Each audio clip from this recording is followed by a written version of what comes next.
السلام علیکم ورحمۃ اللہ تعالی وبرکاتہ. عزیزان ملت اسلامیہ، میرے پیارے اور محترم ویورز، آپ کی بارگاہ میں ایک بہت خوبصورت حدیث شریف لے کر آیا ہوں.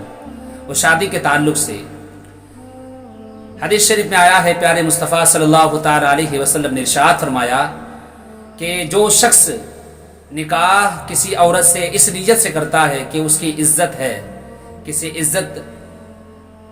اس کی عزت کے سبب اس سے نکاح کرتا ہے، تو اللہ تبارک و تعالی اس کی ذلت میں اضافہ کر دیتا ہے، وہ اور ذلیل ہو جاتا ہے.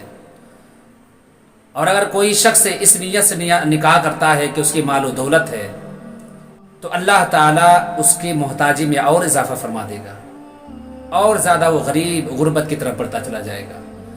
اور اگر کوئی اس کے حسب اور نسب کو دیکھ کر نکاح کرتا ہے، تو اللہ تبارک و تعالیٰ اس کے کمینہ پن میں اور بڑھوتری کر دے گا، اضافہ کر دے گا.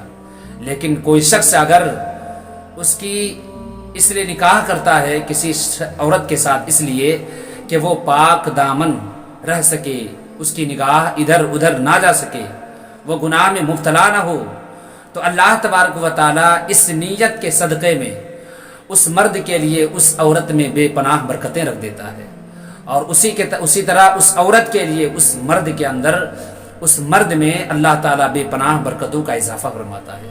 عزیزان ملت اسلامیہ، تو نکاح اس کی مال کے لیے، اس کے مال اور دولت کے لیے نکاح نہیں کرنا چاہیے. اس کا حسب نسب خاندان دیکھ کر کے بہت اعلیٰ خاندان ہے، چلو ہم نکاح کریں گے تو میرا بھی نام ہوگا، نہیں. اور نہ اس کی حسن کی وجہ سے، خوبصورتی کی وجہ سے، اس کی عزت کی وجہ سے نہیں، بلکہ اگر آپ کو نکاح کرنا ہے تو ایک دیندار عورت سے نکاح کرے. حضور کے حدیث شریف ہے کہ عورت سے نکاح کی جاتی ہے 4 وجہ سے. پہلی وجہ کیا ہے؟ فرمایا لے مالہا، مال اور دولت کی وجہ سے. پھر آگے فرمایا ہے ولے حسنہا، یا اس کی خوبصورتی کی وجہ سے. پھر آگے فرمایا ولے حسبہا، یا اس کے حسب اور نسب کی وجہ سے. یا نکاح اس لیے کیا عورت سے کی جاتی ہے کہ ولے دینہا، دین کی وجہ سے، دیندار ہونے کی وجہ سے.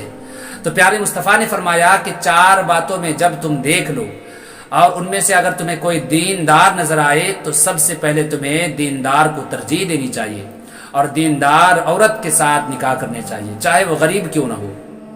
اور یہ آقا کریم صلی اللہ علیہ وسلم کے ارشاد عالی بھی ہے، اور پھر مشورہ بھی ہے. میرے نوجوانوں، میرے عزیز دوستو، نکاح ایک عبادت ہے، سنت مصطفیٰ ہے. اس عبادت کو آپ ہمیشہ عبادت ہی سمجھ کر کریں. صرف لذت حاصل کرنے کے لیے، خواہش پوری کرنے کے لیے نکاح نہیں کی جاتی ہے، بلکہ نکاح کرنے کے پیچھے بہت ساری وجوہات ہے. شریعت مطہرہ نے اس پر جو لاگو کیا ہے. کسی اور ویڈیو میں انشاءاللہ تبارک و تعالی نکاح کے فوائد، نکاح کی حکمت انشاءاللہ تبارک و تعالی آپ کے سامنے بیان کروں گا. السلام علیکم ورحمۃ اللہ تعالی وبرکاتہ.